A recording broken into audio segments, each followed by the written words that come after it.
In a world where it feels like everyone is sharing everything, every meal, every trip, every single thought, have you ever noticed those people who are just completely absent?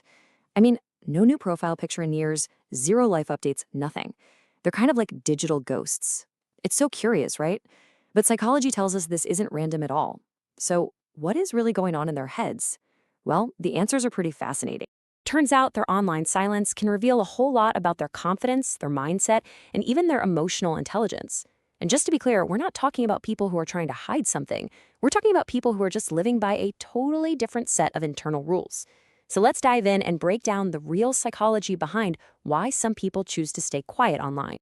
Okay, so the first big reason comes down to a very deliberate choice. They value their privacy way more than they value popularity. This is really the foundation for their entire online behavior, or, their lack of it. Psychologists actually have a term for this. They call it a high privacy orientation. Now, the key thing to get here is that this isn't about being antisocial or having a boring life, not at all. It's about being the careful curator of your own life story. You decide exactly who gets a front row seat. It's really about protecting your own mental space from all the noise and judgment that comes with the digital world. This also points to a huge difference in where they get their sense of worth. I mean, think about it. A lot of people post because they're looking for that external validation, right? They're chasing the likes, the comments, the shares to feel good about themselves. But these individuals, they rely almost completely on self-validation. They don't need to broadcast their happiness to the world to actually feel it, because that security, that's coming from the inside. And that inner security, well, it doesn't just pop up out of thin air. It's actually built on two really powerful psychological pillars: having a super clear sense of who you are and a really stable kind of self-esteem. When you put those two together, you get this strong inner world that just doesn't need an outer performance. First up is something called self-concept clarity. It sounds technical, but it just means they have a really strong and stable sense of who they are. They know their values, they know their passions, they know their goals. And because their identity isn't all fuzzy or dependent on whatever's trending, they don't need a bunch of strangers online to tell them they're on the right track. And that connects directly to the second pillar, secure self-esteem. See, here's the thing. Not all confidence is created equal. This type of confidence is stable, it's resilient. It doesn't go up and down based on whether you had a good selfie day or if your post totally flopped. They don't feel the need to post to prove their worth because deep down, they already feel complete. And this kind of security shows up in some really awesome ways. People with this type of self-esteem, they tend to be less anxious overall. They aren't constantly looking for approval from others. They're way more focused on achieving their actual goals in the real world. And this one's huge. They are far less likely to fall into that toxic trap of comparing their life to everyone else's. So it's not just about their emotional state. There's also a thinking component to all of this.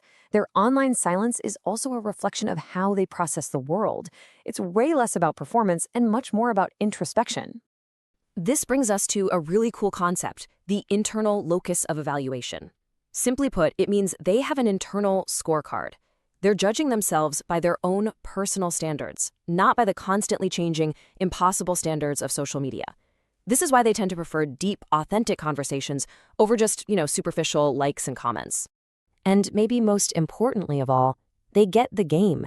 They understand the very nature of the platforms they're choosing not to participate in. They see that what's online isn't reality, it's a carefully crafted, highly filtered highlight reel. And because they see this illusion so clearly, they're keenly aware of something called social comparison theory, that natural human tendency we all have to measure our own worth against these perfect images of other people. So by staying low-key, they're consciously opting out of that whole draining, damaging cycle. They're actively protecting their own mental health. And this is a really, really key point to understand. Their silence isn't passive. It's not like they just forgot their password or they don't know how to use the app. No way. It is an active, deliberate choice to put their own inner peace above any kind of public performance. So what does this all mean? The next time you scroll past one of those silent profiles, what should you think? Well, psychology suggests we should probably redefine our assumptions. Their silence isn't a sign that they're shy or that their life is boring. It might actually be a sign of something much, much deeper. Ultimately, it all boils down to this one powerful idea. In an age where everyone is trying to be seen, maybe the most profound form of confidence is the quiet kind. It's a security that runs so deep that it doesn't need likes or comments to feel real. They already feel seen and valued by the people who actually matter in their real lives. And that really just leaves us with one question to think about. What about you? Do you find yourself sharing your life a lot, or are you more of a quiet observer? Look, there's no right or wrong answer here, but understanding the why behind what we do, that's always a good thing. Let me know what you think in the comments.